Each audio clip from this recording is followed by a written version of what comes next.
रात की बड़ी बात में एक बार फिर से आप सभी का स्वागत है। और श्रवण, बुलेटिन की शुरुआत करेंगे एक दुखद खबर के साथ। ब्रिटेन की महारानी एलिजाबेथ द्वितीय का देर रात निधन हो गया। पिछले कुछ वक्त से वो लगातार बीमार चल रही थी।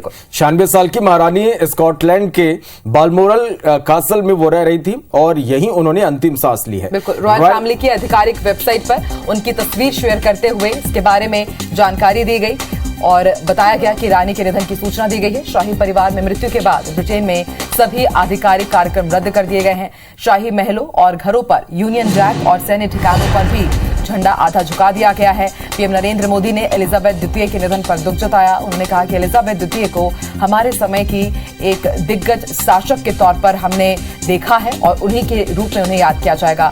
एलिजाबेथ लंबे समय से यानी कि 70 साल तक ब्रिटेन की क्वीन रही।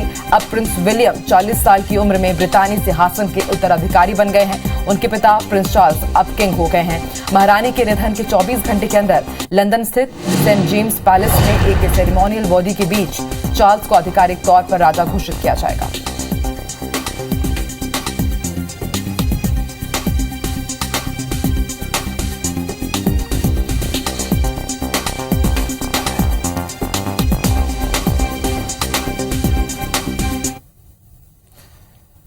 चलिए बुलेटिन में बढ़ते आगे। भाजपा के राष्ट्रीय अध्यक्ष जगत प्रकाश नड्डा आज रायपुर आएंगे और वे यहां के साइंस कॉलेज मैदान में तैयार किए गए विशाल डोम में करीब 50,000 से ज्यादा बूथ स्तर के कार्यकर्ताओं के सम्मेलन को संबोधित करेंगे।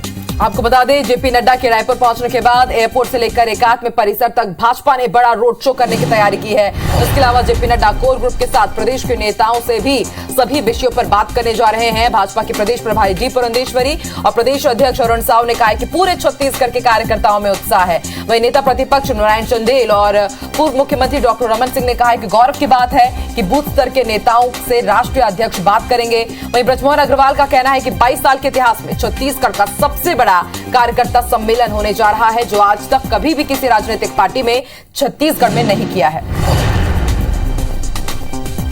निश्चित रूप से आकांक्षा, और कहा जाए तो बीजेपी ने इसके लिए बहुत बड़े स्तर पर इसके लिए तैयारी की है और लाखों की संख्या में इस सम्मेलन में पहुंचने की बात भी कही गई है।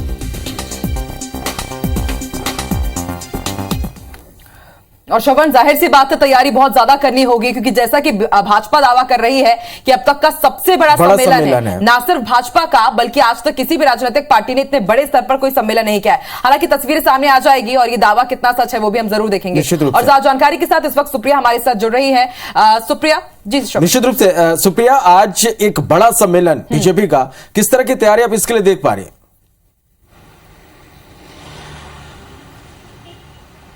बिल्कुल, देखिए, बीजेपी के जो राष्ट्रीय अध्यक्ष जेपी नड्डा है वो आज से 4 दिनों तक छत्तीसगढ़ में ही रहेंगे और उनका चूंकि राष्ट्रीय अध्यक्ष बनने के बाद छत्तीसगढ़ में पहली बार दौरा है, इसलिए स्वागत की तैयारियां भी भव्य है। आपको बता दूं कि एयरपोर्ट पे उनके भव्य स्वागत की तैयारियां की जा रही है।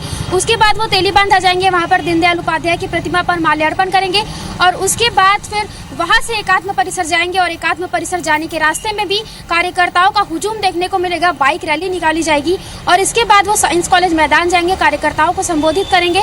तो यहाँ पर एक बड़ी भव्य स्वागत की तैयारी बीजेपी के द्वारा देखने को मिलेगी।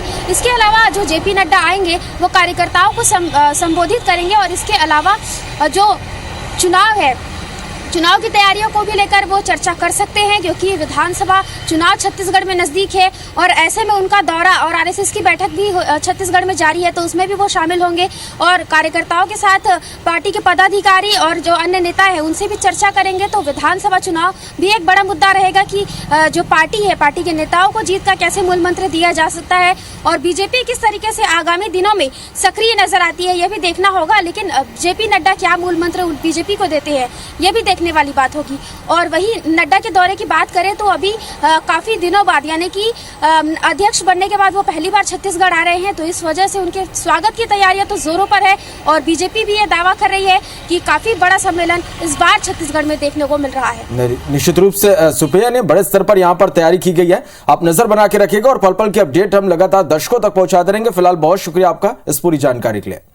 तो लगातार IBC 24 पर भी हम आपको बीजेपी के इस सम्मेलन के बारे में पूरी जानकारी देते रहेंगे। लेकिन श्रवण, एक बात देखी जा रही है कि लगातार रेल यात्री बहुत ज्यादा परेशान हो रहे हैं और एक बार फिर से कुछ ऐसी तस्वीर कोरबा में देखने को मिली। निश्चित रूप से आपको बता दें कि यहाँ पर गुस्साए यात्रियों ने पटरी पर हंगामा कर दिया। रेलवे की गलती से यात्रियों ने स्टेशन में रात गुजारी। शाम 6 बजे की ट्रेन रात 12 बजे स्टेशन नहीं आई और 6 घंटे बाद यात्रियों को ट्रेन कैंसिल होने की सूचना दी गई। गुस्साए यात्रियों ने पटरी पर बैठकर हंगामा किया। आपको बता दें 12 घंटे बाद हसदेव एक्सप्रेस से तमाम यात्रियों को बिलासपुर भेजा गया। गुस्साए यात्रियों ने कहा कि स्टेशन मास्टर पर अब वो FIR दर्ज कराएंगे। तो देखिए कितनी बड़ी लापरवाही, एक तो एक के बाद एक तमाम ट्रेनों को रद्द किया जा रहा है। ट्रेनें अपने शेड्यूल टाइमिंग से लेट चल रही हैं बिना बताए। किस तरह से एक बार फिर से यात्रियों को परेशानी दी गई उसकी तस्वीरें हम आपको दिखा रहे हैं। बताया जा रहा है कि 6 बजे ट्रेन आनी थी और वो ट्रेन के बारे में कहा गया कि लेट है और उसके बाद रात 12 बजे उनको ये खबर मिलती है कि आपकी ट्रेन ही कैंसिल हो गई है। हालांकि रात में फिर किस तरह से यात्रियों ने पूरा वहां पर हंगामा किया, पटरियों पर वो बैठे रहे और उसके बाद आज सुबह 6 बजे उन्हें उनके गंतव्य स्थान के लिए रवाना किया गया है। निश्चित रूप से एक बड़ी लापरवाही है क्योंकि कोरबा ऐसी जगह है जहां पर ज्यादा ट्रेनें नहीं है। यात्रियों को हमेशा से यहां पर मुश्किलों का सामना करना पड़ता है और कुछ ही ट्रेनें हैं यहां से लोगों के लिए। अब ऐसे में जब लास्ट टाइम उन्हें ये बता दिया जाए कि ट्रेन कैंसिल है तो यात्रियों का जो गुस्सा है वो कहीं ना कहीं जायज है। और आखिरी समय में ही नहीं श्रवण, 6 घंटे तक वो ट्रेन का इंतजार करते रहे स्टेशन में और उसके बाद रात 12 बजे उन्हें मैसेज आता है कि उनकी ट्रेन ही कैंसिल कर दी गई। आप जरा सोचिए कि जिनको वहां पर जाना है, कोई अर्जेंट काम के लिए जाना है और उसके बाद कितनी लापरवाही और कितनी तकलीफों से उनको गुजरना पड़ रहा है। CSM या कैसे हम पुलिस में भी कंप्लेन करेंगे कि इतने कस्टमर उनके यहाँ परेशान हालत में है, इसके बावजूद भी वो अपना फोन काट दे रहे हैं। हर बार वो बोलते हैं मैं बात करके बताता हूँ, ऊपर से बात करके बताएंगे। यहाँ पर इतने लोगों की रायपुर से फ्लाइट है, एज छत्तीसगढ़ में एक ही एयरपोर्ट है हमारा। यहाँ पर रायपुर से बहुत लोगों की फ्लाइट है, जिनका अब नागपुर से किसी की फ्लाइट है, किसी को तो रियम्बर्स मिलेगा नहीं। 6 बजे से 9 बजे का किए, 6:23 का था, फिर 9:23 को किए, 9:23 से बोले कि 11:23, 11:23 से फिर 2:30 बजे इनसे पूछे भी कि ट्रेन कंफर्म है ना, आएगी ना, हमको किसी भी हाल में पहुंचना है नागपुर। तो इन लोग बोले कंफर्म है, आएगी भले। तो श्रवण, कैसे रेलवे की लापरवाही के कारण आम जनता को भुगतना पड़ रहा है, लेकिन कभी कभी आम जनता भी काफी लापरवाही करती है। और भोपाल से कुछ ऐसी ही खबर है श्रवण। बिल्कुल, भोपाल से ये बड़ी खबर है कि चलती ट्रेन से मां बेटे ने छलांग लगा दी। मां को हल्की चोट आई है, बेटा घायल है। विदिशा से भोपाल महिला लौट रही थी। आउटर पर ट्रेन धीमी होती ही सभी ने छलांग लगा दी। हमीदिया अस्पताल में दोनों के इलाज के लिए भर्ती कराया गया है। तो एक बड़ी लापरवाही यहाँ पर आप देख सकते हैं। यही वो महिला है जिन्होंने लापरवाही की हद यहाँ पर दिखाई कि चलती ट्रेन से ही मां बेटे ने छलांग लगा दी। जैसे ही आउटर में विदिशा के पास ट्रेन थोड़ी सी धीमी हुई, उसके बाद तुरंत महिला अपने बच्चे के साथ ट्रेन से ही कूद जाती है। मां को हल्की चोट आई है, बेटा घायल है। गनीमत रही श्रवण की कोई बड़ा हादसा नहीं हो गया, वरना आज हम कुछ दूसरी खबर पढ़ रहे होते। निश्चित रूप से लगातार हम भी अपील कर रहे हैं कि इस तरह के जो यात्री हैं जान जोखिम में न डालें, चलती ट्रेन पे चढ़ने या उतरने की कोशिश ना करें। बिल्कुल, और कई बार हमने देखा है कि किस तरह से RPF के जो जवान होते हैं देवदूत बनकर आते हैं इस तरह के यात्रियों के लिए। और देखिए कितनी बड़ी यहाँ पर लापरवाही।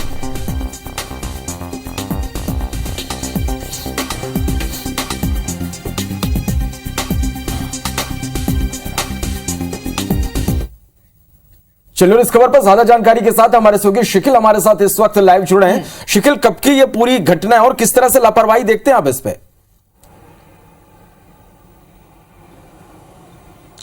देखिए, कल रात की ये पूरी घटना है। जिस प्रकार से जो अधिकारियों ने बताया कि विदिशा से भोपाल की ओर ट्रेन आ रही थी और उसके बाद आउटर पर ट्रेन धीरी हुई और इसी के चलते लापरवाही, बड़ी लापरवाही, बल्कि यूं कहना चाहिए कि जान जोखिम में डाली गई और चलती ट्रेन में से माँ और बेटे थे वो कूद यहाँ पर गए और इसके चलते दोनों चोटिल हुए। हालांकि जो बेटा है उसकी गंभीर स्थिति बताई जा रही है, माँ को हल्की चोटें आई हुई है, हमीदिया अस्पताल में भर्ती कराया गया है।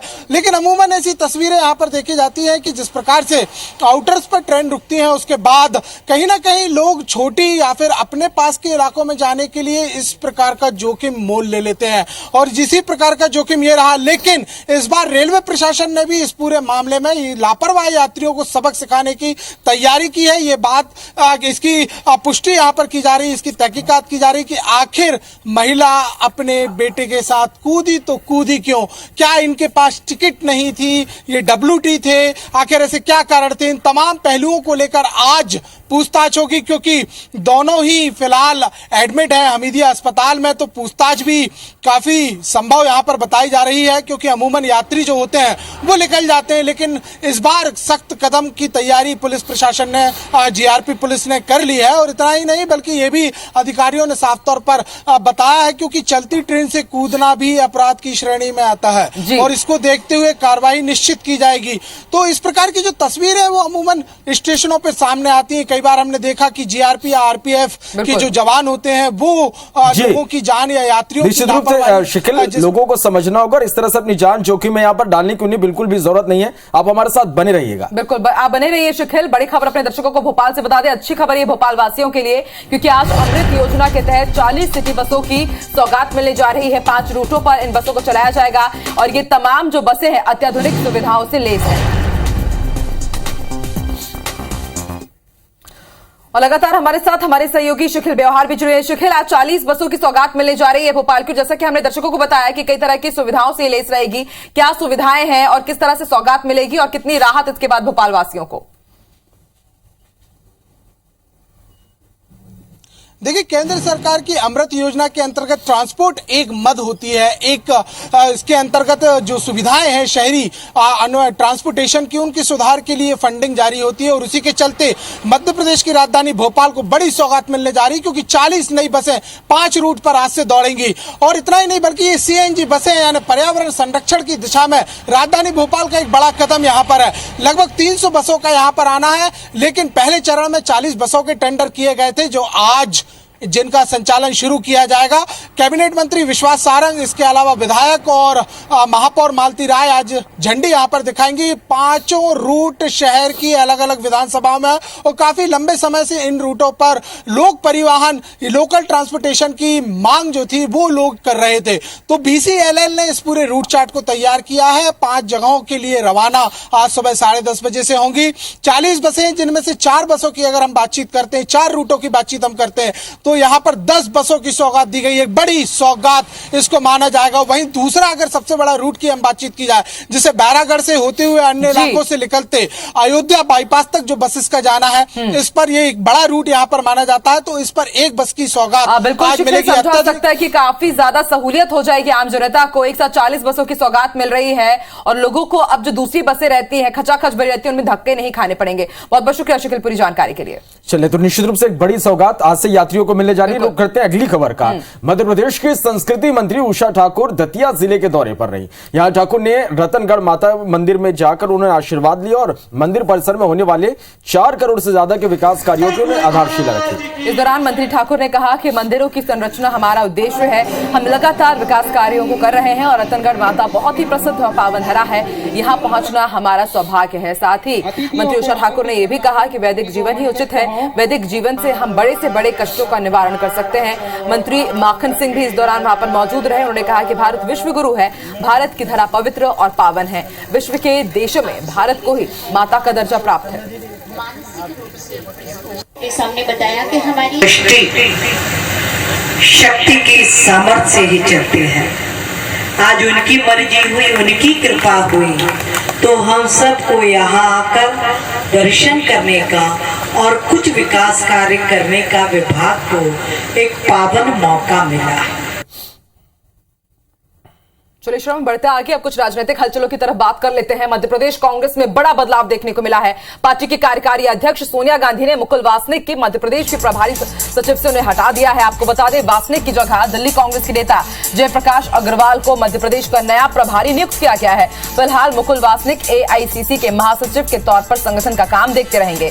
दरअसल आला कमान को उम्मीद है कि मध्य प्रदेश के अगले विधानसभा चुनाव में कमलनाथ और जेपी अग्रवाल की जोड़ी कमाल करेगी। जेपी अग्रवाल दिल्ली से 4 बार सांसद रहे हैं। मध्य प्रदेश कांग्रेस के दिग्गजों के साथ भी जेपी अग्रवाल के बेहतर रिश्ते रहे हैं।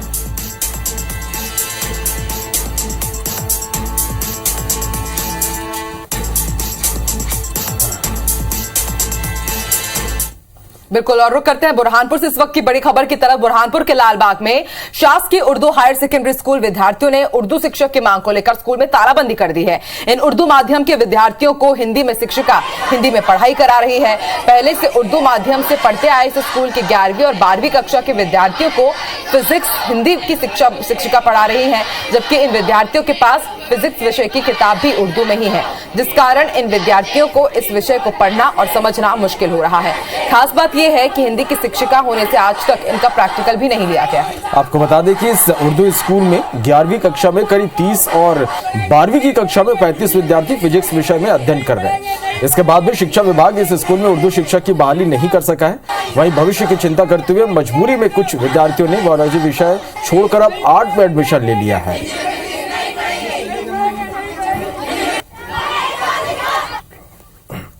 चलिए बढ़ते आगे। गुरुवार को लगातार दूसरे दिन आईटी की टीम ने राजधानी रायपुर के साथ ही रायगढ़, बिलासपुर समेत अन्य कई जनपदों में छापेमारी की। वहीं दूसरे दिन बिलासपुर स्थित एसकेए समूह के संचालक के भाई के आवास से जांच टीम को 1 करोड़ 11 लाख रुपए नकद बरामद हुए हैं।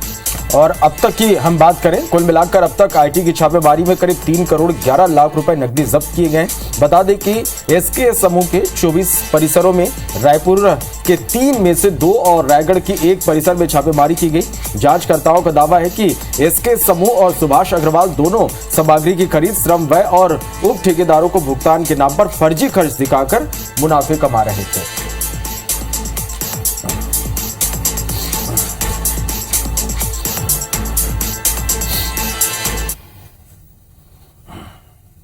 और सुनिए इसी के साथ साथ की बड़ी बात मॉर्निंग प्राइम में फिलहाल इतना ही।